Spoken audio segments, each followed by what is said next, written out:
বলো চুর বুঝতে পারো চুর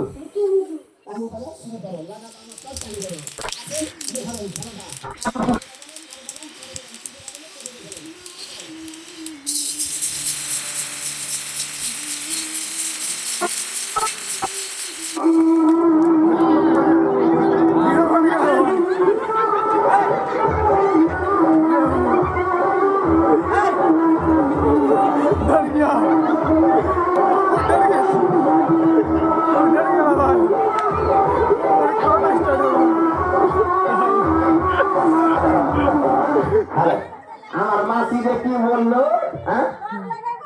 খাই দেখো আমি তোমাকে খিলাবো কাজে খিলাবো তোর পিছনে বলে আমার একজন লোক ছাড়বে না তোমরা আর তোরা একজন হয়তো বাবু একজন হয়তো আর একজন হয়তো চলো লাগা দাও শুরু করো হ্যাঁ খাইয়ে আমি নিজেও খাই সবাইকে খাই লাগা দাও শুরু করো